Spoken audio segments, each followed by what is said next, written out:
Bienvenido al programa Despegue 30D de Tribus Team. El hábito diario de escuchar esta información tiene el poder de ayudarte a crear un brillante futuro financiero. Cambia lo que escuchas, cambia lo que lees, cambia con quién te asocias y cambiarás tu vida. La economía industrial, la economía que nos precedió, la economía que nosotros hemos vivido, la economía en la cual nos criamos y en la cual nuestros padres se levantaron, es una economía que no está enfocada en ayudar a los demás. Es una economía que está enfocada solamente en el individualismo a ultranza, y esa economía tuvo muy pocos tutores para enseñar a la gente a tener éxito. Y entonces lo valioso de esta economía es que esta economía tiene, o el network marketing tiene un principio importante, y es que es una idea matadora. ¿Por qué es una idea matadora? Dentro de muchísimas cosas que los economistas, los más versados en esto, han analizado, es que una de las cosas que hace es que conecta con la parte del ser humano que está enfocada en ayudar a otros. Paradójicamente, o contrario a lo que uno cree, los seres humanos no estamos hechos para atacarnos unos a otros. En el fondo, los seres humanos lo que nos gusta es ayudarnos unos a otros. En el fondo, lo que los seres humanos nos gusta es vivir en familia, vivir juntos, prosperar juntos, crecer juntos. En el fondo, lo que a los seres humanos nos gusta es ayudarnos. La economía industrial no lo logró y se acabó. Desde 1959 empezó a achurruscarse.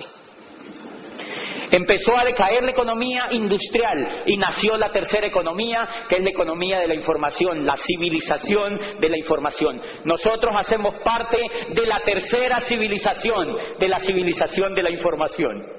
El negocio que tú tienes en las manos, por eso es incomprendido, por eso la mayoría de la gente no entra. Por eso la mayoría de la gente no lo lee de manera tan rápida, porque la mayoría de la gente está programada para vivir en la segunda civilización. Como la segunda civilización tardó tan poco, duró menos de 300 años. No duró 300 años. La primera civilización duró 10.000 años. 10.000 años, señores. La primera gran civilización, que fue la civilización agrícola, duró 10.000 años. Ya no hay sobrevivientes. Ninguno quedó vivo de esa civilización. 10.000 años duró y nació hacia finales del siglo XVIII la segunda gran civilización, gracias al auge de la filosofía, gracias al auge de todo el conocimiento que la Europa medieval extrajo de los griegos, gracias a la ruptura que hubo con el Renacimiento italiano, gracias a toda la importación de ideas que esa Italia renacentista del siglo XVI traía a través de la escuela de Toledo con Alfonso X el Sabio, cuando organizan una escuela de 40 sabios para traducir a los griegos que no se habían leído en Europa. Europa estaba oscura y no habían leído a Aristóteles. Europa no había leído a Sócrates a través de Platón. Europa no había visto la luz del pensamiento libre. Y entonces lo importan a través de Toledo, lo importan a través de España, van y traen ese conocimiento y se lo apropian en Italia básicamente, y ahí nace lo que llamamos el Renacimiento italiano, y aparecen los grandes pensadores, aparece Maquiavelo, aparece Miguel Ángel Buonarroti en la pintura, aparecen los grandes escultores como Tiziano, como Botticelli, como aparecen los más ilustres en el Renacimiento, y aparece la filosofía moderna, y entonces Descartes crea la duda metódica, y dice Galileo: la Tierra no es el centro del universo. ¿Se acuerdan? Miles de años la humanidad había creído que la Tierra era el centro del universo. Y un profesor de la Universidad de Pisa, que se llama Galileo Galilei, un hombre de una avanzada edad, encuentra el telescopio que un holandés llamado Hans Lippershey había inventado y lo perfecciona. y lo usa para ver las estrellas. Y dice, ¡wow! Aristóteles está equivocado. Ptolomeo está equivocado. Habían educado a la gente miles de años informándole que la Tierra era el centro del universo. Y dice Galileo, no, la Tierra no es el centro del universo. ¿Qué creen que pensaba esa cultura en ese momento con esa idea? Que estaba loco, revolución total. Galileo fue expulsado inmediatamente de la Universidad de Pisa como profesor de matemática, porque nadie podía soportar que Galileo contradijera las ideas del maestro griego. Y lo botan de la Universidad de Pisa. Y el pobre Galileo, humillado y ya anciano, además de ñapa, es llamado ante el tribunal de la Inquisición y le dicen, la pena para lo que tú has hecho es quemarte en la pira romana, como se hizo con Giordano Bruno, que le cortaron la lengua vivo y lo exhibieron en una pira romana para que la gente tomara escarmiento, que pensar era prohibido, que cambiar era prohibido. Y Galileo dijo, ¡ay, qué susto! A mí me van a hacer lo mismo. Y le dijeron, la pena que está prevista para ti es la misma. Y entonces a Galileo lo llevan enfrente del tribunal y le dice, el inquisidor le dice, hay dos posibilidades. O tú te retractas y te damos una pena un poco más tierna que consiste en cadena perpetua, o sigues en tu invención y te quemamos en la pira, pero antes te cortamos la lengua vivo, como a tu amigo Giordano, el pensador, el idiota. Para ellos era un idiota. Y entonces Galileo dice, bueno, yo tan 69 años ya tengo, me he gastado toda la vida en esto. Y le dijo, no, yo me voy por la primera, me retracto. Y entonces lo condenan a cadena perpetua. Galileo murió preso en su casa. Le dieron pues la casa como cárcel y murió preso porque tenía cadena perpetua. Pero al salir del auditorio donde estaba con el tribunal, dijo, pero que se mueve, se mueve.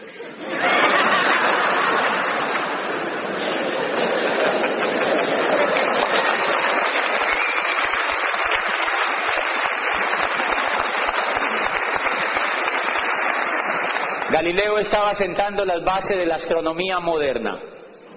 Galileo estaba sembrando las bases de la civilización que hoy tenemos, y de allí apareció la duda metódica, apareció Descartes con el discurso del método y mandó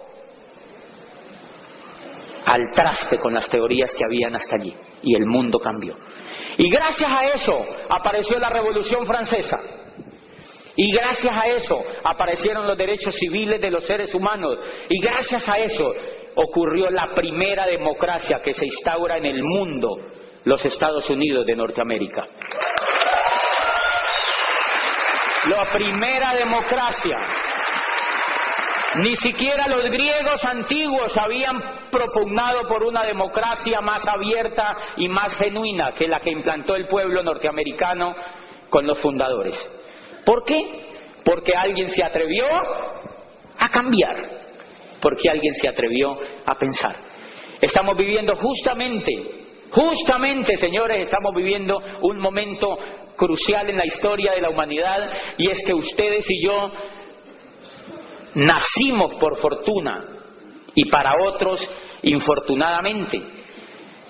Nacimos justamente cuando se parten las dos civilizaciones.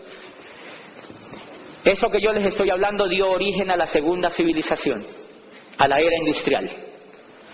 Nace la era industrial. Y empiezan a ver fábricas y empieza a ver el empleo como un modelo de donde se sustrae la economía de las personas y el modelo industrial. ¿Y quién exporta ese modelo? Los Estados Unidos de Norteamérica. Los Estados Unidos de Norteamérica traen las ideas de la libertad y con las ideas de la libertad funda lo que se llamó la era industrial y lo exporta al mundo. Pero esa era duró menos de 300 años. Frente a 10.000 que había durado la era de la primera civilización. ¿Mucho o poquito? Muy poquito. ¿Por qué no duró? Uno de los factores que se cree por los cuales no duró es porque atacaba los principios con los cuales los seres humanos estamos ansiosos de vivir, y era lo que les mencionaba en la primera parte. Los seres humanos queremos vivir juntos, los seres humanos queremos vivir en solidaridad, los seres humanos no queremos atacarnos, queremos vivir siempre ayudándonos unos a otros, contrario a lo que mucha gente cree. No hay cultura realmente que se ataquen entre sí. Lo que pasa es que el modelo económico de la era industrial no fue tan inteligente para los seres humanos y nacemos a la tercera civilización. Alvin Toffler, estaba leyendo alguna de las obras de Alvin Toffler que se llama La creación de la tercera civilización, y la tercera civilización es la civilización de la información. Ya no es importante la tierra, ya no es importante el capital, ya no es importante las máquinas. Ya no es importante el dinero que la persona tenga. Ahora lo que es importante es lo que la persona sabe. Lo que es importante es la información que esa persona tiene. Ahora lo que es importante es el talento de las personas, los seres humanos. Y hay una cosa monstruosamente importante en este concepto. ¿Saben cuál es? Que las dos civilizaciones anteriores creían que los recursos eran agotables, escasos y limitados. Entonces a los economistas los formaron diciéndole que ellos eran las personas que se encargaban de medir una economía agotable, los administradores de los recursos escasos. Hay un amigo que estudia economía en este momento y yo le digo, hello.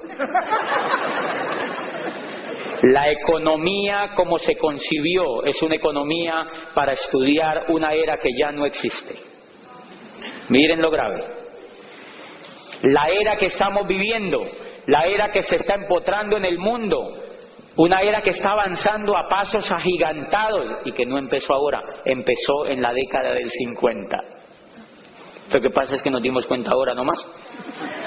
Pero viene desde la época del 50 creciendo. Y esa era, una de las características es que el principal recurso ya no es la tierra ni es el capital,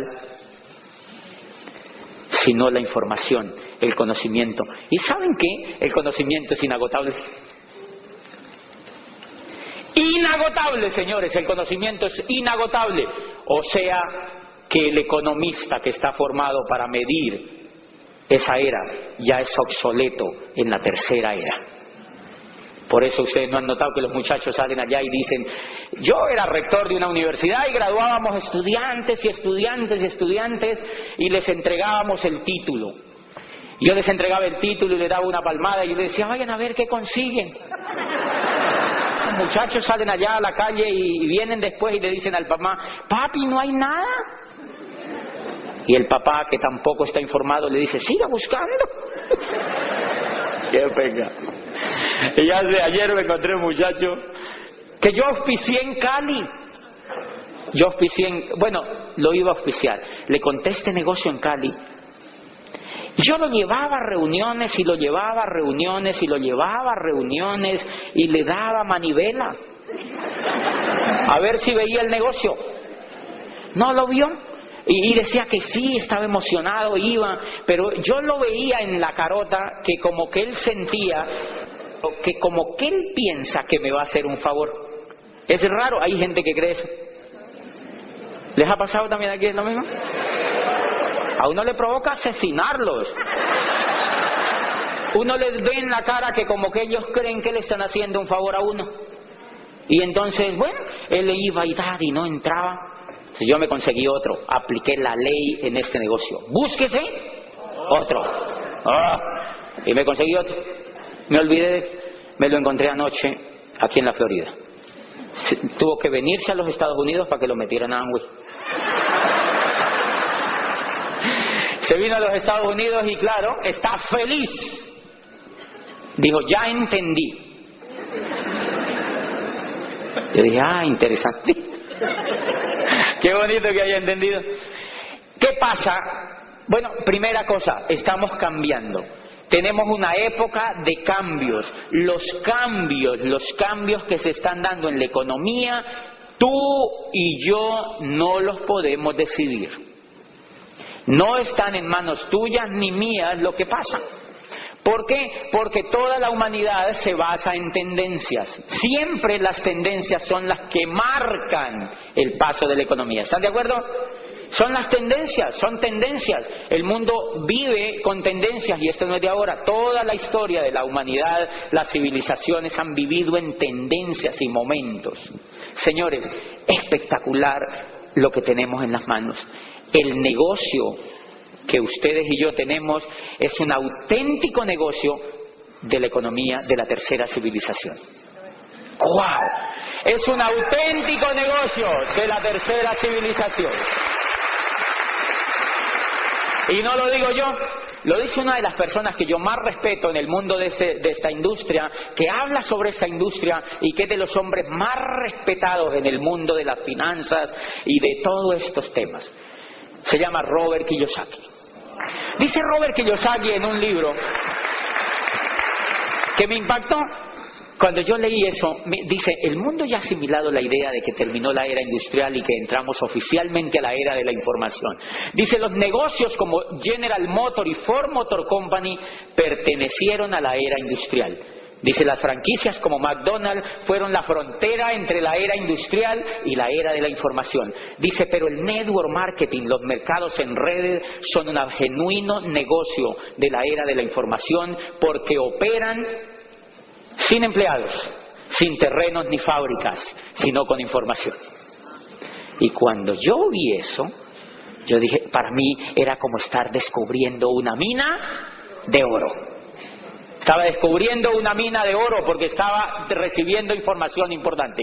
Y después voy a un libro que se llama Los Nuevos Profesionales, el surgimiento del network marketing como la próxima profesión de relevancia. Escribe un profesor de Harvard, es un doctor de Harvard que se llama Charles King y actualmente es catedrático de mercados en la Universidad de Illinois de Chicago. Es titular de la cátedra de mercados y dice, el network marketing surge hoy como el método de distribución más poderoso y el modelo de empresa más atractivo en la nueva economía. ¡Wow! Y voy leyendo yo eso. Y entonces yo me preguntaba cuando era rector de esa universidad, oye, ¿y entonces qué? Un profesor se acerca y me dice, yo le digo, ¿conoce este libro? Y me dice, no. Yo digo, de razón. ¿No ha leído este libro? No, yo ya me lo había leído. Y entonces yo me pregunté, ¿qué tipo de empresas le están enseñando a montar a los jóvenes? ¿Qué tipo de empresas le están enseñando a montar a los muchachos? Empresas de la segunda ola. Empresas casi todas de la segunda civilización. Por dos razones. Primero, porque los profesores nunca han tenido una. Si el profesor nunca ha tenido una empresa, ¿a él qué le importa si es de la primera, de la segunda o de la tercera? Eso es problema de los estudiantes. Y entonces yo veía ahí una gran falencia y yo empecé a descubrir que ahí había un tesoro. Una de las características importantes de este negocio es esa. Primero, que está enfocada, ubicada en la tercera civilización, que es un modelo de negocio como una idea matadora. ¿Qué es una idea matadora? Una idea matadora es una idea que es tan y tan fundamentada en la cultura, en lo humano y en lo económico, que es difícil de rebatir. ¿Ustedes han visto el palo que le han dado a esa industria? Sí, a esta industria la han atacado desde que nació. Y cada vez es más grande, y cada vez es más grande, y cada vez es más grande. ¿Por qué? Porque es una idea matadora. Ninguno de la generación de Galileo vivía ya cuando la educación acepta que la Tierra no era el centro del universo. Entonces yo le digo a la gente, no se preocupen porque no les enseñen eso en las universidades, porque no lo van a encontrar. no lo van a encontrar, dice este profesor de Harvard. Apenas en algunas universidades norteamericanas se están colocando algunas cátedras para enseñar eso. Pero bien, dos características importantes que nos van a enseñar o que tiene esta industria. La primera, la base esencial de esta industria, como no es el capital, la tierra, ni las maquinarias, ni las materias primas, el gran capital es la información. ¿Quién contiene la información? El coco. Es el ser humano el que contiene la información. Entonces, noten ustedes que este negocio es de seres humanos. Es un negocio basado en seres humanos.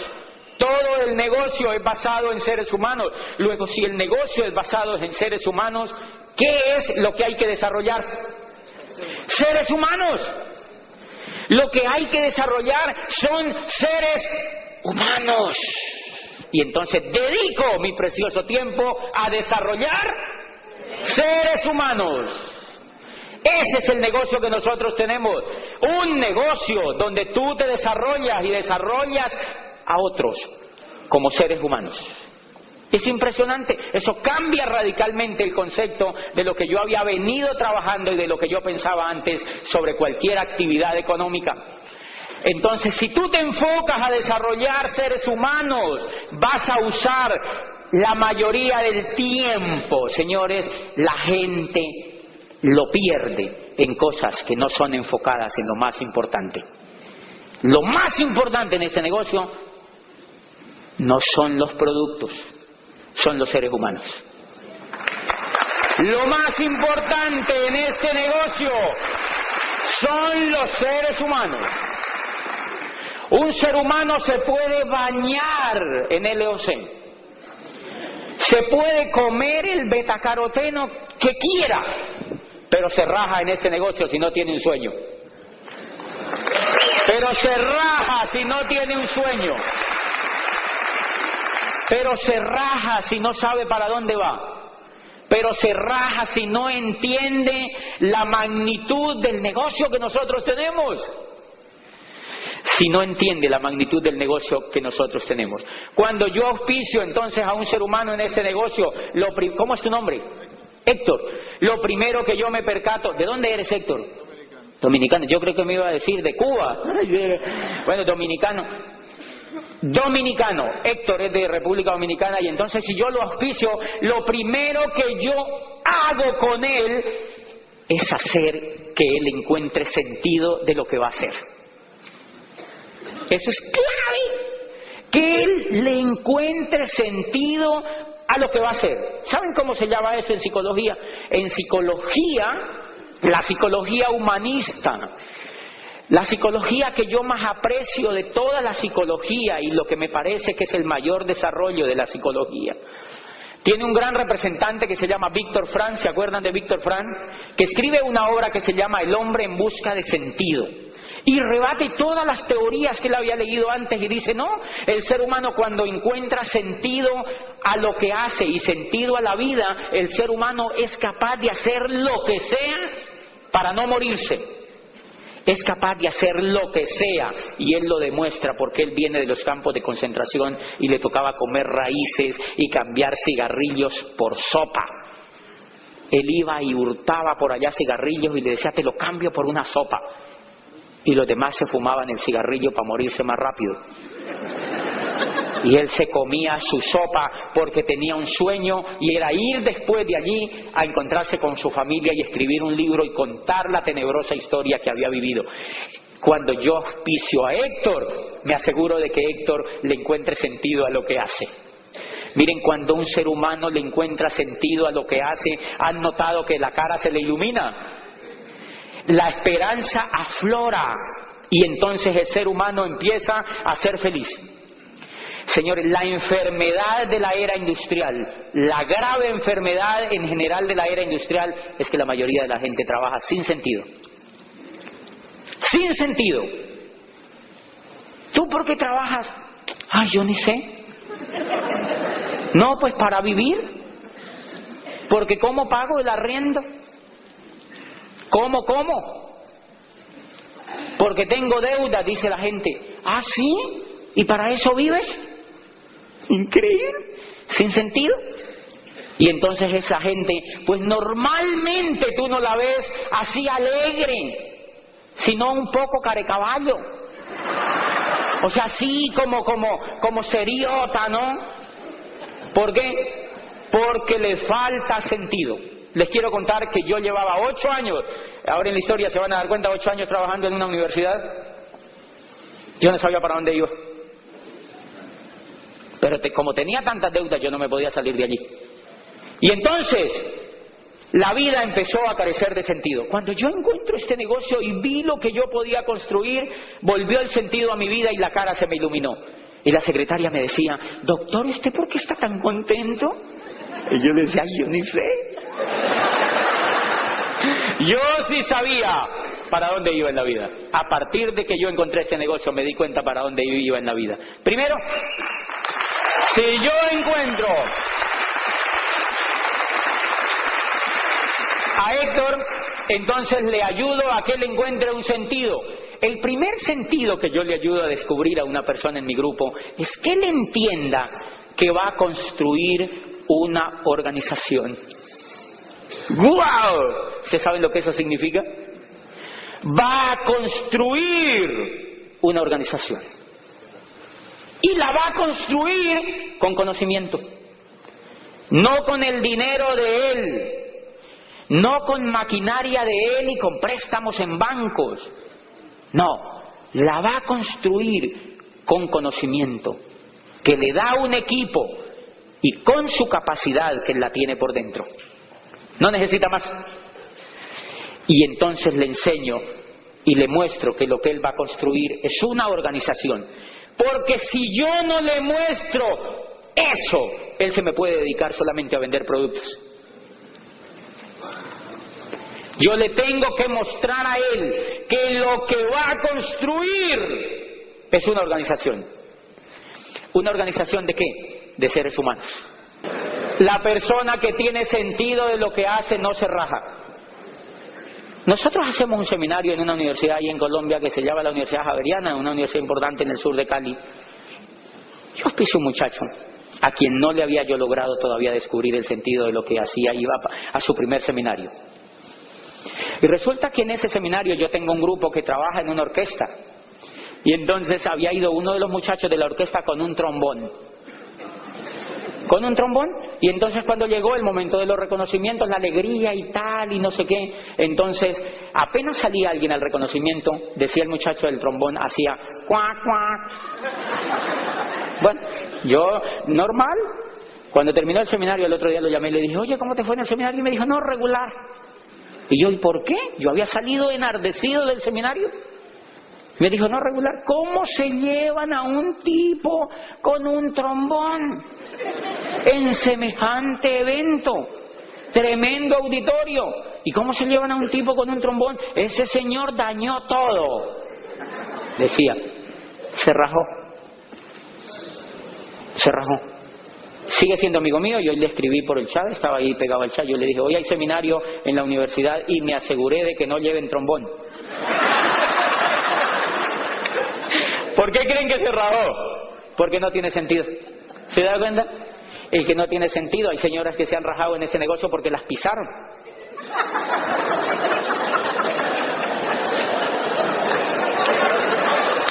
Las pisan. Y entonces las llaman. No se puede decir aquí pisar.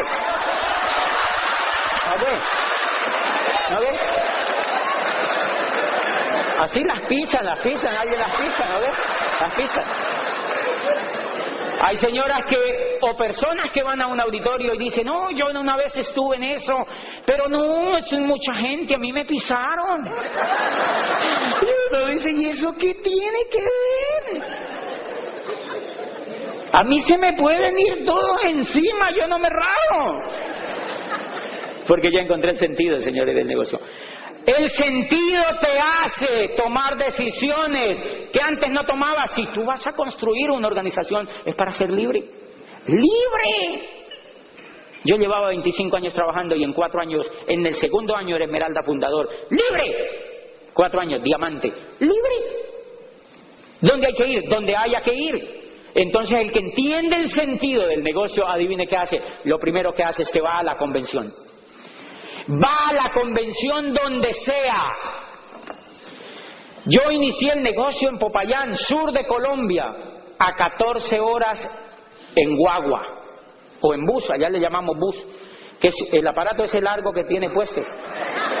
Allí, todos, cada 4 meses, nos íbamos sagrado desde Popayán a Bogotá a una convención. ¿Saben cuántos llegamos a ir? 500 personas en buses. Cuando los buses, en mi país es un país muy quebrado y hay ríos, y los buses les encanta tirarse a los ríos. De verdad, hay mucho accidente de buses en los ríos. Señores, no importaba eso. ¿Por qué? Porque había sentido. No importaba eso porque había sentido. Y entonces es clave ese pedacito. Y hoy la gente que tiene sentido es esmeralda y están calificando a diamante. Allí en Popayán, porque tienen sentido. Los demás se escurrieron. Se pueden decir, se escurrieron, o sea, se fueron. Los demás se fueron. Y miren lo interesante, se van y se los llevan de aquí para allá, de aquí para allá, de aquí para allá, los auspician en otras cosas, los cogen como bola de billar para todas partes y porque Séneca decía, un barco que no sabe a dónde va, todos los vientos le son desfavorables. Si el barco no sabe a dónde va, todos los vientos le son desfavorables. Señores, que de este seminario, ojalá usted se siente, si es nuevo, mire, si es nuevecitico, dígale a su diamante, búsquese de donde lo encuentre en el grupo y captúrelo un ratico. Cáigale donde esté y dígale, yo quiero que usted me explique cómo llego a diamante. ¿Por qué ese man que vino dijo que estaba en mis manos?